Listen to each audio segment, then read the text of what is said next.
Welcome to Own Your Heart Health.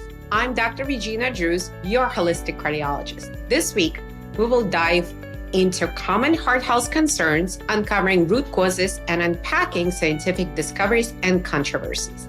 The information provided does not constitute medical advice. Please contact your healthcare practitioner before making any changes that may impact your health. All right, so welcome everybody to a very special show. I'm today with a good friend and my guest, Dr. Dana Corriel, and hopefully I did not butcher pronouncing your last name, Dana. So Dana has actually, she doesn't know that, but she has been super instrumental in helping me cross the gap and put myself out there on social media, including launching this podcast in 2024, because I was very much inspired by the work that she is doing and by showing even older docs, the Gen X docs like me, that this is actually possible. So welcome, Dana. Thank you so much. Thank you for having me. I'm very excited about our conversation that's coming. Oh, totally. So I'm not Joe Rogan and you're not Mel Gibson, but I think this is sort of a good, segue into what I want to discuss. So no question that social media gives people seeking health advice, whether they're patients or they think they should be patients or suffering from whichever conditions, an opportunity to kind of crowdsource a lot of opinions, right? And so what I'm seeing in that space is what I would call a willing suspension of disbelief, kind of people really putting at the door some of their concerns and the logic and just going ahead, with the message that resonates with them the most. So I want you to think about it and kind of give me an idea. What have you seen on social media in the medical or health and wellness space? What have you seen as the evolution of that space? And where do you think now with artificial intelligence and everything else, it can or should go? But before you do all of that, because I have a lot of questions, I want you to tell people about yourself and how you came to be Dr. Social Media, right? Dr. SoMe. Yes. Thank you. So I'm Dana Corriel, and I am an internist, and I practice clinically, seeing patients, trained traditionally. And then I stepped away from medicine a while back. It probably was more than a decade ago at this point, when I had my third child, and I really became not a doctor for a while and lived as not a doctor. And so I really got a chance to clear my mind and to really pay attention to the world and how it functions and how it communicates, et cetera, et cetera. During that time, I recognized the online space as very powerful. I saw it firsthand. And then I went back to practicing, but didn't stop being involved online. I said, you know what? Doctors aren't here. I recognized early on that this was going to be a really powerful medium into which we needed to place ourselves because doctors were missing. So yada, yada, yada, as they say on Seinfeld, over 10 years later, and I am here with not only myself on social media, but with a very large community of doctors that are also placing themselves on social media. Now, some of those doctors, the majority of those doctors are on social media to connect with other doctors. I'm specifically talking about the Facebook communities that I've built for doctors to discuss different things. For example, a side venture group to talk about side ventures, and a leadership for women group to talk about that. All kinds of different niches and topics that have been created for doctors. But there's also doctors that want to get information out there, want to also market themselves, which is absolutely crucial nowadays as they slowly break off from systems. And there are so many reasons to be online. And I definitely cautiously encourage it because it's literally where everyone is at. And this is how we can positively influence our patients and the world in general and encourage better health. So let's unpack this. I loved what you said. And by the way, no soup for you today. So, Or maybe it's too cold and you're having some soup. But Oh, yes. I'm on my fasting mimicking diet. It's day 4, so it's only soups. So no Mm. soup, no more soup today. But let's unpack this a little bit. You said social media is very powerful. Where is the power in social media? What does that power actually look like? From your perspective, having been in there for almost a decade and kind of blending the medical world, if you will, the branding world into that social media channel or channels, right? What's in the power? Well, the power is in the numbers. So the power is where everyone is gathered and all of their attention is. It doesn't have to be a physical gathering. It could be an intellectual gathering, a gathering of the minds. So when all of the attention of the majority of humans is being placed online, it is where influence happens. And so that is a really good, succinct explanation of why the online world is so important and should be something that we as physicians should take seriously when we are considering whether to step foot into the murky waters of the online world. So this is great. And in branding and in marketing in general, we talk about know, like, and trust, right? And so know, like, and trust, KLT. So I think social media, when doctors are on social media, nurses are on social media, they build that know, like, and trust factor. They come off as people in addition as possibly as experts. And so what do you think should be kind of the way for physicians, if we just put aside for a minute brand building, personal branding, and elevating themselves as, let's say, a key opinion leader in a specific vertical. What do you think are the responsibilities, if any, for the physicians who are on social media with regards to patient education? Kind of what have you seen? What do you think should be the best practices? And, what would be your advice to both patients and physicians when they're either putting advice there, which is health related advice, or seeking health related advice? So it depends on the physician, but the first thing I would say is to make sure that you are legally covered. Obviously, Mm, it comes with caveats. To have earned a medical degree, you're a lot more yeah. responsible for good or for bad. And so that's the number one, is really to have a disclaimer. Every person who follows you online, reads your stuff, watches your videos, listens to you, especially if you're doling out medical advice. And that's the purpose of your being online, right? There's different purposes. There's people that are Right. online for advocacy purposes.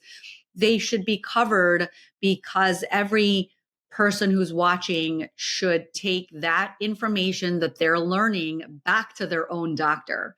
And the reason's simple, because every patient's different. And so Mm-hmm. if you hear a recommendation for ingesting something that might be great for someone specific, it might not be as great for you because you have certain conditions or illnesses, et cetera. So your particular doctor knows you best. You should always take advice to your doctor before you incorporate it. So these are the kinds of things that doctors have to keep in mind if they are coming online in order to give medical advice.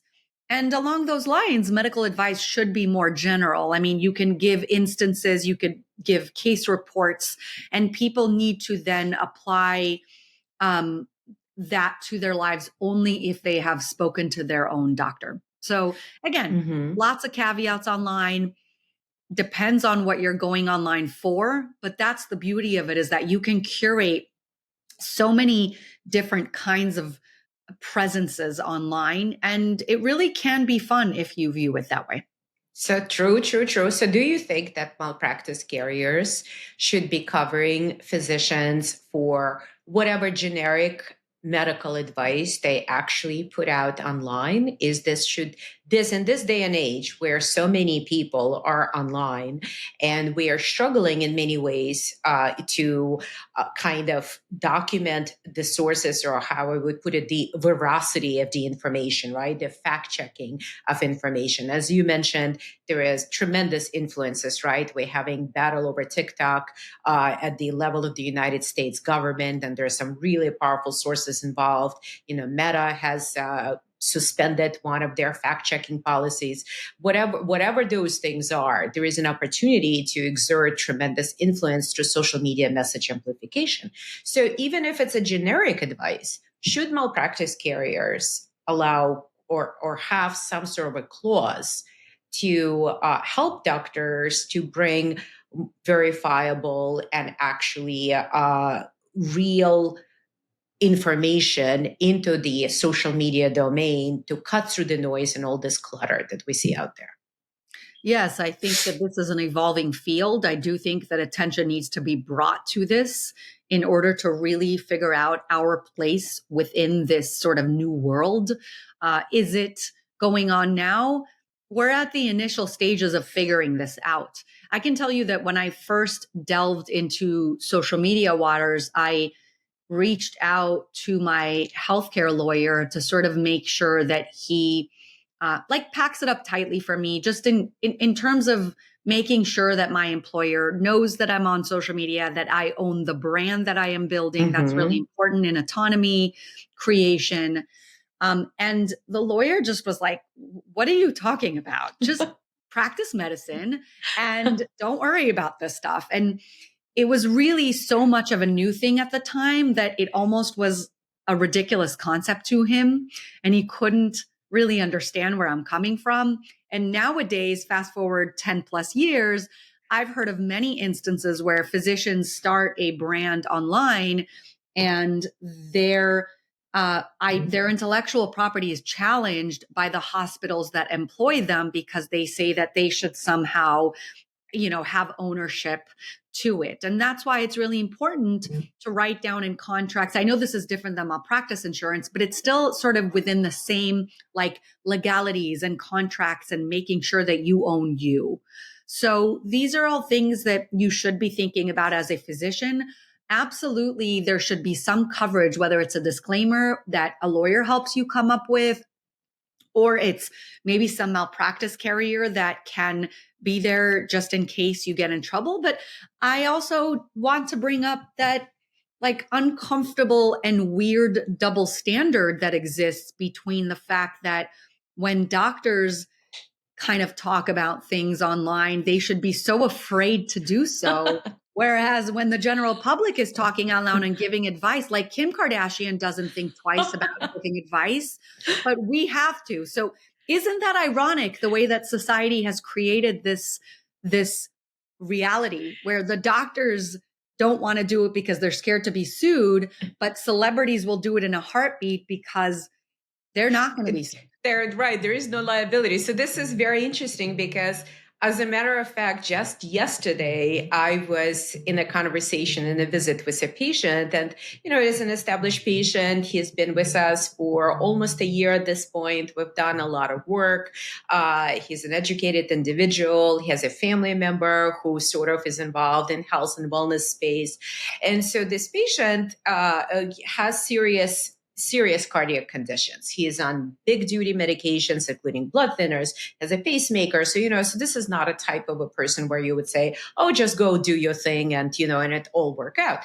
And so he related in the conversation that unbeknownst to us for the past, 6 or 7 months, he's been taking some sort of supplements, and names, of course, he can't remember or can't recall. There are some sort of drops, and he takes these drops and those drops, and they make him feel good. And I started asking myself, well, this is most likely a result of social media influence. He may have seen someone else. He may have, spotted a post, maybe it's Instagram or Facebook or a reel or a podcast from whoever is the provider of these substances, because I knew from our conversation that it was not a physician. And yet no alarms went off because, in our protocols, in our programs, we spend a lot of time checking all the supplements, making sure that there is no interactions with medications, because these are very serious cardiac medications. And here he just went for it and says, "Oh, I feel great." And I'm thinking to myself, "Yeah, you probably feel great until the next episode of atrial fibrillation lands you in the hospital." But at this point, so what, what should be, you mentioned this double standard, right? And we're now moving even on a congressional level and also on different companies levels at trying to be more transparent, be more accountable. Should there be certain rules on social media for healthcare content? Like, for example, on Google, right? If you advertise on Google and you do Google AdWords for healthcare, there are quite a few rules. And I can tell you personally, some of the content I was trying to put out there, it's algorithmic, of course, it got flagged and I had to provide information and so on and so forth. So should this exist on social media platforms? It's a very complicated question to ask because it depends on how we can regulate this, right? Because at the end of the day, you're asking about regulation, and regulation can be really tricky, right? Regulation is so important when it comes to rules that are a little bit more straightforward. I mean, not killing somebody is a regulation, right? That's a yes. rule. That's a moral law, right? That's exactly. A moral imperative. Right. But we regulate and enforce that law exists. Mm-hmm. So regulations exist in order to prevent harm. It becomes very tricky when we start talking about what we regulate, how and who. Obviously, as a physician, I want to say in a very straightforward way, yes, health advice should be coming from doctors. I would love to say this, but I think it's complicated by so many factors, including, for example, the fact that there's, for example, pharmacists out there. I was just on a pharmacist's podcast yesterday, and we spoke about this very issue that pharmacists spend a ton of time in the educational system learning about medications. So they could, for example, build a podcast or write a blog post or film a YouTube video on a medication and its side effects. And that's doling out health advice. And yet, if we only said that doctors could do it, then they would not be allowed. And so again, it gets very hairy to figure out exactly how we enforce this. Is it that someone has to have a degree? Is it someone that has to have like a specific degree so again, do we need like an online police force that then determines how it's done? I don't know. I can. And again, this is just literally like stream of consciousness thinking about it. I asked you a tough question on purpose. It is tough. Right? It is a tough question on purpose.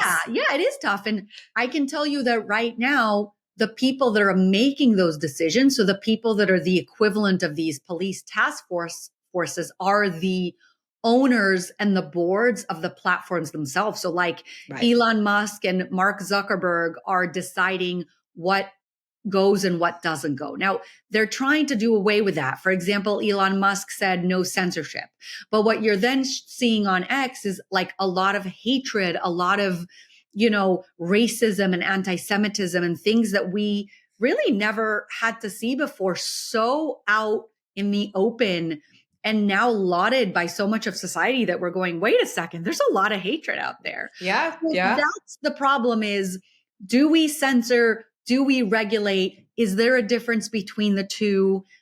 Is one more important than the other because it's for the betterment of society as a whole? And then most importantly, who gets to make that ultimate decision of what's right, what's wrong, who's allowed and who isn't?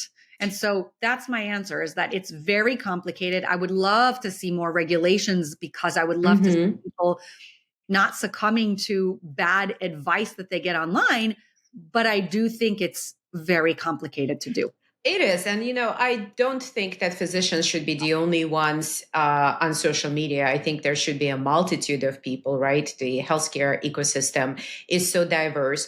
But, if I could draw kind of a parallel to the world that I'm in, the integrative medicine world, we use supplements obviously in patient care, and FDA does not technically regulate supplements, but it provides an oversight. And so when we do use supplements, and all this supplement resources, bottles, protocols, whatever they are always labeled with a specific FDA language that this particular substance has not been shown to cure or prevent any disease, right? You have to speak to a healthcare professional if you have a medical condition.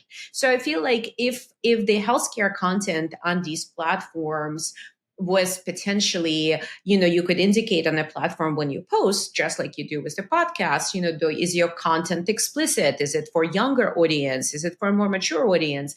But I think it should carry a disclaimer, right? So good practice could be just carrying a disclaimer that this is for information only, and people need to really check with their healthcare practitioner if they're seeking a more specific advice. Because otherwise we're running into instances like a while back, there was an issue where it was reported that on Instagram, for example, there was a lot of content that was encouraging young girls to honestly go ahead and develop eating disorders, or was worsening people's eating disorders, because there were a lot of promulgation of a sort of very thin, very petite body types, making young girls and women feel inadequate and pushing them toward the eating disorders. And I think there was a commitment from the company, just as you mentioned before, to actually be very attentive to this content, right? So we had seen it in other channels, and you're mentioning a lot of hate, a lot of diverse, opinions, which are negative opinions.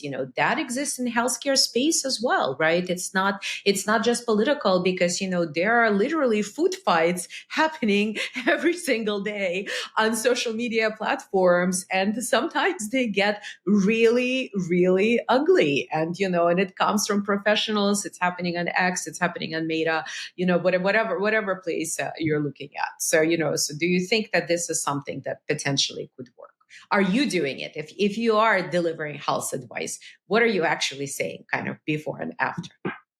I'm not. So I realized just now that I didn't actually say what I do. So I will very quickly say it, but I do Yes. not dole out medical advice. What I am doing is I created a platform that features the actual verified doctors of today. We're actually expanding and possibly bringing in other healthcare professionals, but very clearly distinguishing one expert from the other, so that people understand that there's a difference in how everybody earns their degrees, what their titles are, and what their backgrounds are. So no, I do not personally dole out medical advice, and I can see the worrisome aspect of it. Every doctor that considers going online to dole out the medical advice needs to really be careful and make sure that their T's are crossed and their I's are dotted. Yeah, I agree. And so I'm curious, what is your recommendation, let's say, to physicians who either contemplating to start building the presence, the brand, the expertise on social media, or maybe they're looking to expand or scale what they already have?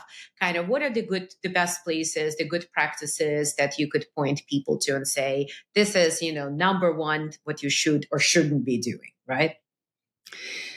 The number one thing to do is really to take some time to explore, to figure out how every platform works, which one you're drawn to, because they all have different characteristics, which one makes you feel great, which one makes you feel proud of what you're building, and also identifying your goals. So again, you may not have one and have the other, and there's really Mm-hmm. no direction as well. Like there's not a step one and step two. It's dependent on the doctor. That's why I have so many docs that come into my creation SoMeDocs, because they want some guidance that's particular to them. So, you know, you really need to know what your goal is. If your goal is to split off from your health system and form your own private practice, then you're going to post differently online than, for example, if you're working for an employer and you're perfectly happy, but you're building up thought leadership. You want to be invited as a speaker to have more paid speaking gigs, right? One is the building of thought leadership without having to necessarily entice patients, although we can always use increased amount of patients. The doctors that work for health systems are usually very comfortable in getting the patients handed to them. That's one of the beauties of working for a big conglomerate, especially a multi-million-dollar entity, is that they take care of the marketing. Whereas if you then split off, you're suddenly stuck with, hey, I need to now market myself, and marketing is not my forte. So as you were speaking and everything, I keep thinking about it, and I figured that we would eventually get to the concept of marketing and just how important marketing is today, and that marketing actually lies at the crux of social media and social media influence. Hi, everyone. It's Dr. Regina here. I know there are contradictory opinions about nutrition for heart health and longevity. Discussion often gets heated and confusing. There are those who push for low fat, low cholesterol. Then there are fans of a ketogenic diet. There are many anti-meat voices as well, suggesting vegan or vegetarian style of eating. With all the chatter out there on what and how to eat, my team and I decided to create a tool for patients, medical professionals to clear the clutter. It is called Holistic Heart University, and it provides on-demand courses, nutrition and lifestyle resources, information on supplements to make it easier to understand how to make healthy choices for your heart. I'm especially proud of our open office hours for program patients and the Q&A feature where you get to ask your individual questions and put us in the hot seat. Head out to the show notes for the link and use my special promo code to get a huge 20% off on our annual health and wellness subscription. The code is OWNER20, and I'll see you in the office hours. So tell me, what do you mean by marketing? Because marketing, and marketing, there are different takes on it, right? So I personally believe in strategic marketing. You first have to have a strategy, and you mentioned some of that, right? What are your goals? What are your personal goals? What are your professional goals? What's most comfortable forum, if you will, or forums, and what are you trying to accomplish with your social media presence? So then marketing aligns to those strategic goals. So what do you mean by marketing? What kind of marketing should the doctors know exists out there and maybe leverage for themselves? And another question is are there pitfalls to this marketing that potentially trap patients into sort of thought processes or kind of, influencer zones where they're not necessarily making the best decisions for their health, and, they're sort of just following whatever trend that may or may not work for them, so give us more insight into that. Well, first of all, there's always pitfalls.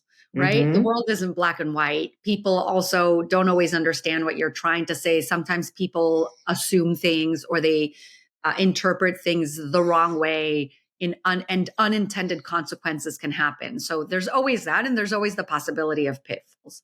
But marketing is what we do every day. Like each of us markets ourselves from our interaction in the morning with our children, for example, on maybe convincing them to eat something healthier than what they would typically grab. Let's say we want them to eat. You're influencing, you're negotiating. Exactly. Eat an omelet or an oatmeal as opposed to a bowl of sugary cereal. You're sort of marketing your concepts, and you're trying to sort of negotiate and convince, in the same way that as a physician, when you're seeing a patient and they walk through the door and maybe they're insisting on getting an antibiotic, but you're convinced that they have a virus, you're also marketing. You're marketing against the antibiotics. You are trying to prove why antibiotics are not warranted in that case. And so you're marketing there as well. I mean, marketing is a concept that applies to everything in our lives. It's especially important, in my opinion, to doctors to market themselves. If they're in private practice and they work solely, then it's obvious. I don't even need to explain why, right? You need to market your clientele, your patients, et cetera. If you're working for someone else, you should also contemplate marketing, because you shouldn't solely rely on your employer. What's happened in healthcare over the past many years is that the employers almost own us at this point. They own everything about us, and that includes the marketing. So even if they are promoting you in what you say and your expertise, it's to draw people into them at the end of the day. And guaranteed, when you're either let go or you decide to quit or work for someone else, They are not going to make sure that your patients stay with you. Right. So They're that's going to make sure to keep patients. that's very interesting, because I want to share my screen. Just give me a second, because Sure. I want to give you sort of a very interesting report just came out. And this is called Healthcare Workforce Challenges Persist as a Legacy of COVID-19, and has a bunch of really interesting figures. And so I thought, I'm going to share some of those figures with you, and let's see if it's going to share as I blow this up. So here are the top two biggest challenges, right? This was done by New England Journal of Medicine. So this is a very powerful, great survey, multiple responders. It's by New England Journal of Medicine Catalyst. And so with, the two top biggest challenges for the organization relating to the workforce are staffing shortages and the burnout.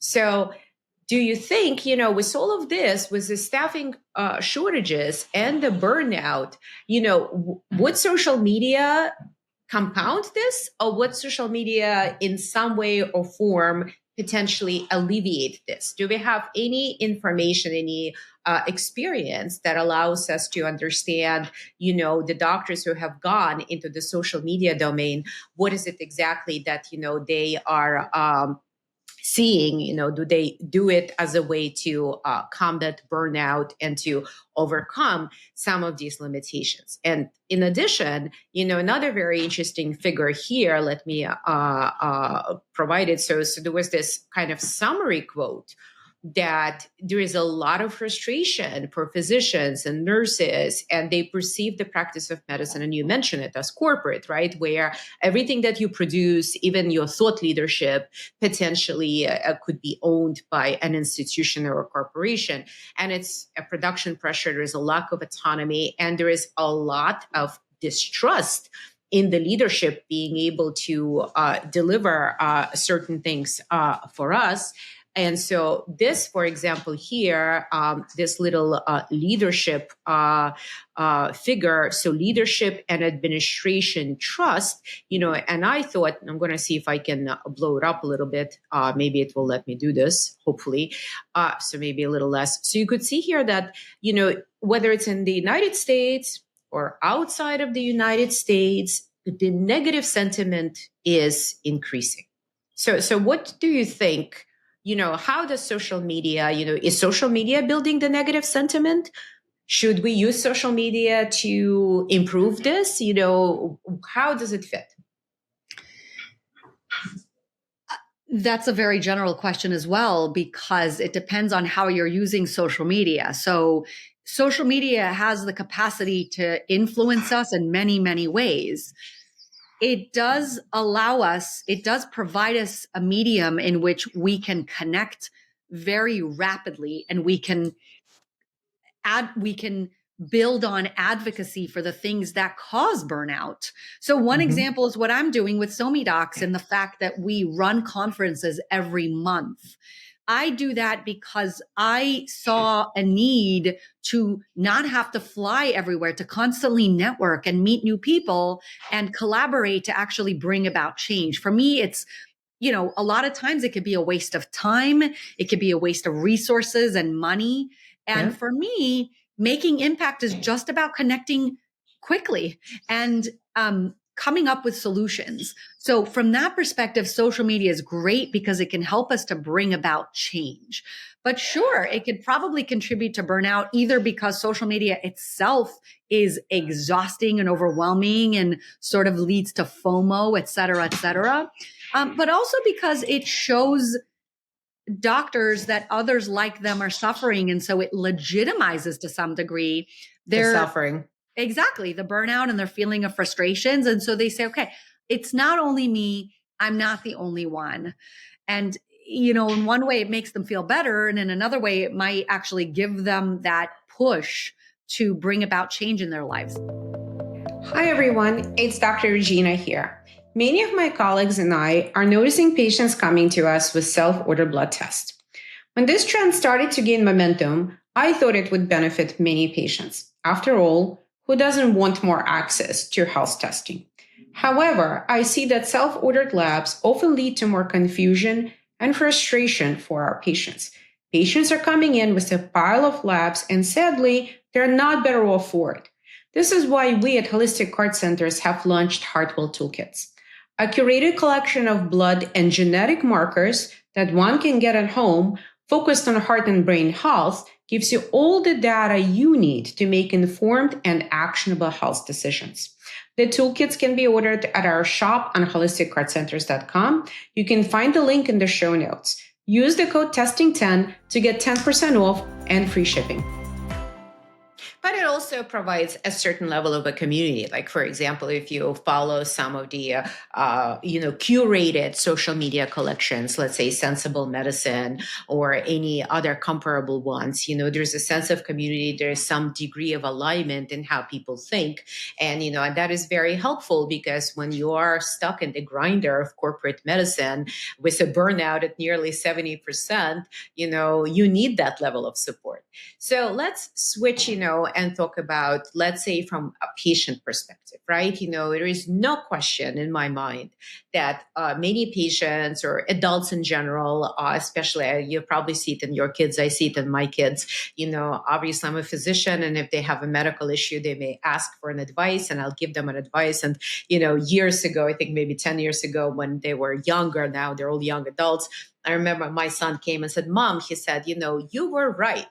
And I'm thinking to myself, well, of course I'm right. I'm a doctor. And he says, "I checked on Google," he says, and you were right. I said, that's fantastic. So Dr. Google and me are aligned, and that's awesome, right? But, he was young. He was a teenager at that time.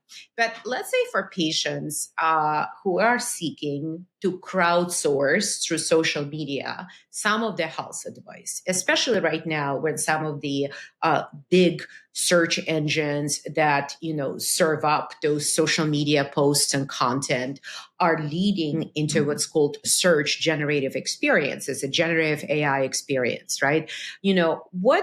What is the advice? What is the best place? Let's say I'm a new patient. I just had a diagnosis. I need to look things up.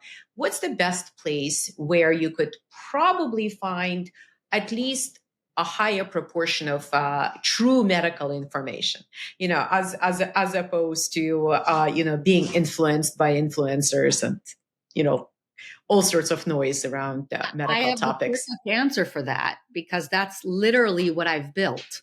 So the perfect source is doctorsonsocialmedia.com, which literally has a directories option to it. It's a public arm. You click into it. You then choose your specialist. So in this case, it would be doctors, because that's what we started with. And that directory has all of the medical doctors that have joined us in neat profiles that come up with their digital business cards showing on the outside. You can then use the filters on the side based on the condition that you want help with, based on specialty. So for example, if you're like, I have a new cancer diagnosis, then you're going to click into the oncologists, and then you can further niche that down with maybe you want a pod. You can literally choose how you're going to your resource. Right. So if you're looking, for example, for a cardiologist, and you're looking for one through a podcast because you really want to listen to a cardiologist, you can literally niche it down. Dr. Regina Druz is going to come up as one of those because she's a member, and you have a podcast page. This is out of memory. I think you do. You're going to find somebody or several people that fit your criteria, and you can then follow them knowing that they're a verified medical doctor. Now, there's other ways to do it. You can do it, for example, with an orthopedic surgeon. If it's an orthopedic emergency, maybe not emergency, obviously emergency, you go to a condition, orthopedic condition. Yeah. Mm-hmm. You can click into orthopedic surgery. Maybe you want to watch a video that an orthopedic surgeon's creating. You could choose YouTube. Maybe you want to read a book, and so follow a blog of a urologist. You'd click into urologist, and then you'd click into writer. And again, I created it because I saw that was a problem, what you just described. Right. And people feel helpless online saying, who should I follow? who should I soak up information from? And this to me is one of the answers. There honestly otherwise isn't a way, unless you're going to start like Googling Dr. Regina Druz. What does doctor mean? Is doctor a medical degree? Is doctor something else? Like blah, blah, blah, blah, blah. You literally can just have those answers. That's why I did it. I think that's, and that's amazing. And that was why I was so interested, in collaborating with you, because I could definitely see there is such a need for patients. And, obviously, as you mentioned, it changes from space to space. There's a lot of voices out there. There's a lot of information. But to be able to provide a curated, vetted directory of people that, outside, I guess, participants or prospective patients or even physicians, searching for their own medical conditions, right? We're all humans, are able to really tap into that, I think is extraordinary, because that really kind of cuts through the noise and gives people front and center the voices that they don't necessarily have to agree with them, but at least they know those are real voices and real people, and they have domain expertise and they have thought leadership. So what's in store for SoMeDocs for 2025? You gave some hints, give us a little bit more hints. What's the map, the roadmap of success for 2025? Well, we definitely have conferences that are live and virtual that happen every single month. We have them on different topics, and we also target different audiences.